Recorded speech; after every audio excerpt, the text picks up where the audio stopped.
Thank you to all who participated in this discussion. So let's dive right in. War. War has often served human greed. Related, it has also been used to subjugate others. Though at times driven by revolution or liberation, it is too often fueled by immoral ambition, and war irreversibly changes everything.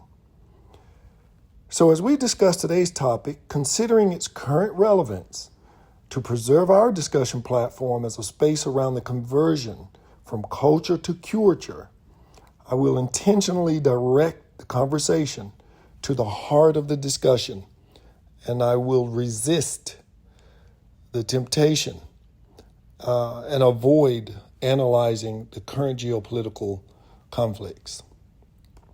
So yes, war can be a catalyst for change, but whether war or not, change is a constant phenomenon. So let's talk about change, okay? Every passing moment moves the now into the past. So our lives are in constant motion, ever reaching forward. Whether we are aware of the passing of time or not, change never reaches backward. We may choose to hold on to things from the past, but change never moves backward. All things are new and changing because the organics of change are always new. The statement, I will go back to whatever, is an impossibility because we evolve with every passing moment.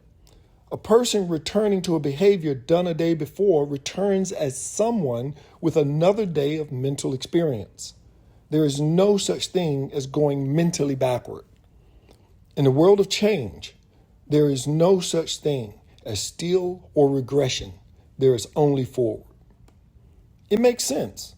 Nothing in nature stands still without contribution or momentum.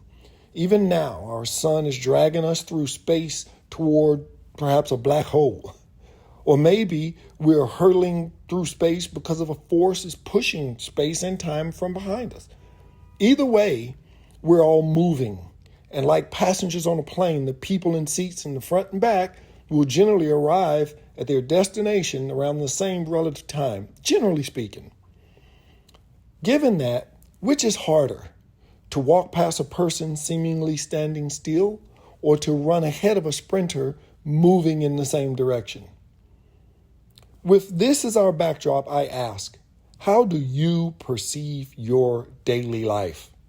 Do you feel that you are walking past people who are mentally asleep, engulfed in frivolity? Are you sprinting, chasing a person or an object moving ahead of you? Are you sitting in front or back of the plane, believing that you are somehow different from others around you? Or are you simply hurling through life with no sense of control of destination, no knowledge of origin, and no power over your speed of travel? We know that movement is a fixed natural phenomenon. So I asked, are your movements thought to be opportunities to enhance your future, or are they consumed by missions of survival? When every moment is survival, what hope is there to break the pattern? How does one change the trajectory of their future when their present is constantly about the struggle of survival? Now, the answer is simpler than most people realize. And the answer is numbers. Numbers. No, not numbers in calculation of orbital speed, flight duration, or competitive sprinting, but another number that reflects head count. Let's call it unity. Unity. Let me explain. Barring circumstances of bondage, slavery, or otherwise immediate physical enforcement, there is something obvious about quote unquote free people in constant struggle. And that is, they are participating. The reason they struggle is that the many play the game imposed by the few. And as participants in games, the many abide by rules, limitations of time, and permissions set by the few, all so that they can be accepted by the few. But what happens when players in a game decide that enough is enough? What happens when individuals start to cluster and then group and then officially unite? When people unite, they become more than vulnerable individuals seeking acceptance by the few. They become governors of their own earthly destiny. They gain the power to create their own rules, permissions, and boundaries. Their daily lives become filled with activities that promote liberty in the moments ahead of them. As we move from culture to culture, we recognize the power to change begins with doing the do now. We recognize that tomorrow is the sum of what we do today. Now, most of this is clear, but what is not clear is how to do the next part.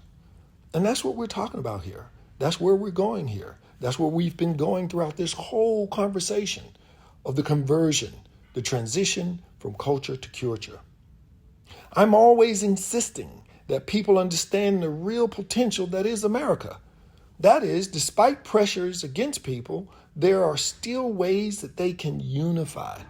America has to hold up the facade of democracy, justice, and freedom, or it loses face with the global community that willingly relinquished power based on these principles. Therefore, people in America have opportunities not present to the same degree as in other countries. So once we understand the traps of social constructs in America, you can change your future through unity with others who have become aware. Then, through unity, you can change your lives. So I look forward to revisiting this through our continued conversations in the conversion and even into next season. So until then, be well.